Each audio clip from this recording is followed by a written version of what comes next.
Assalamualaikum warahmatullahi wabarakatuh. Perkenalkan, saya Betty Lapeni, saya dari Prodi Ilmu Administrasi Negara, Fakultas Ilmu Sosial, Universitas Negeri Padang. Baiklah, di video kali ini saya akan menjelaskan tentang pengertian ekonomi. Ekonomi adalah salah satu sektor yang penting yang menjadi dasar kehidupan manusia.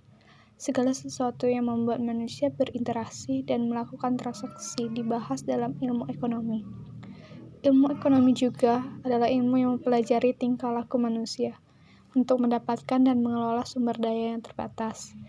Ilmu ini muncul karena manusia memiliki kebutuhan dan keinginan yang tidak terbatas, tetapi sumber daya yang tersedia untuk memenuhinya sangat terbatas. Baiklah, selanjutnya adalah prinsip ekonomi. Di sini saya akan menjelaskan tentang prinsip ekonomi yang menyatakan bahwa untuk memperoleh hasil tertentu, biaya yang dikeluarkan harus sekecil mungkin. Dengan biaya tertentu harus menghasilkan produk semaksimal mungkin.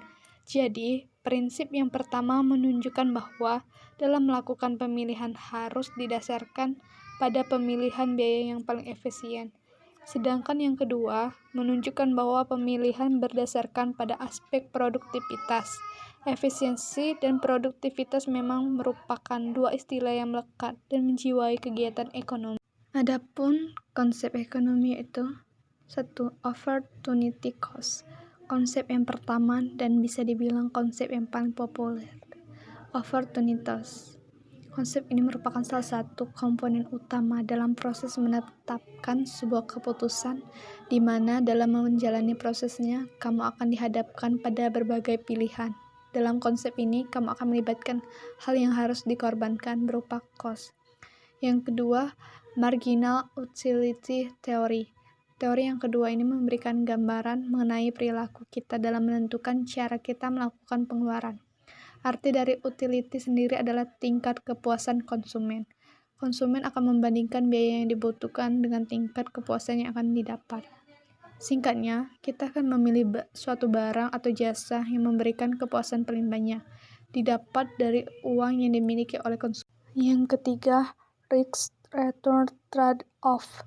Prinsip yang ketiga ini merupakan teori yang menyebutkan bahwa keuntungan tidak lepas dari risiko dan keduanya berbanding lurus. Jadi, kita menginginkan keuntungan yang tinggi, maka risiko yang harus dihadapi juga akan semakin tinggi. Biasanya berbagai jenis investasi menggunakan prinsip teori ini. Yang keempat, game teori. Teori ini berikutnya biasanya diterapkan tidak hanya dalam ilmu ekonomi saja, tapi sudah merambah ke ilmu politik. Teori ini akan menentukan langkah dalam pemilihan keputusan secara strategis dengan cara menelah beragam faktor yang terlibat di dalamnya. Saat suatu keputusan diambil, maka dampak yang akan terjadi bisa ditelusuri sehingga akan ditemukan dan pilih langkah yang tepat untuk mengambil suatu pilihan. Yang terakhir, the law of diminishing returns. Prinsip yang terakhir adalah the law of diminishing returns, yang membuktikan bahwa untuk meningkatkan hasil atau output dibutuhkan beberapa faktor produksi, yaitu input, secara keseluruhan.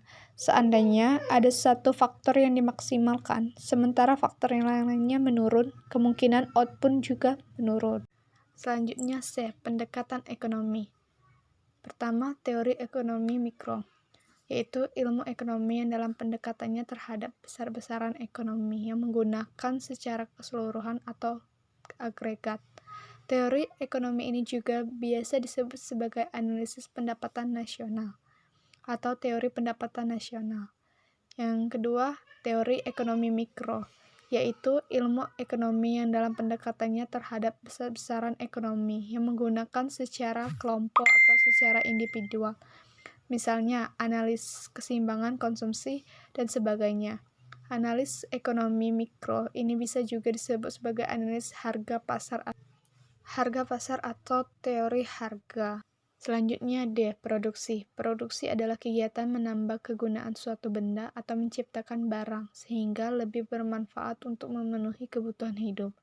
Kegiatan menambah manfaat barang produksi dibedakan menjadi dua, yaitu barang modal, dan barang konsumsi. Sedangkan jasa langsung atau jasa tidak langsung. Distribusi.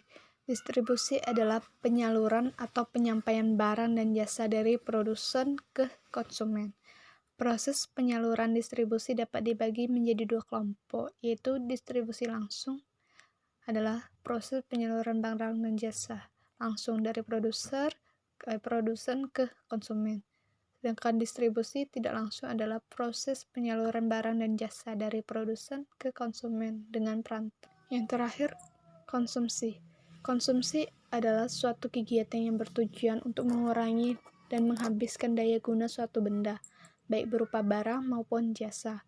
Untuk memenuhi kebutuhan dan kepuasan secara langsung, konsumsi dapat dibagi menjadi dua kelompok, yaitu konsumsi langsung. Konsumsi langsung adalah pengonsumsian barang dan jasa untuk memenuhi kebutuhannya. Konsumsi tidak langsung adalah pemakaian barang dan jasa yang tidak secara langsung memenuhi kebutuhan pengguna. Contoh barang konsumsi itu barang yang siap dipakai konsumen. Contohnya seperti makanan, minuman, baju, dan segala macam. Barang modal adalah barang yang digunakan untuk menghasilkan barang berikutnya, seperti kain, kayu, dan sebagainya. Sekian, itulah materi dari saya. Apabila ada kesalahan, saya mohon maaf. Sekian, terima kasih. Wassalamualaikum warahmatullahi wabarakatuh.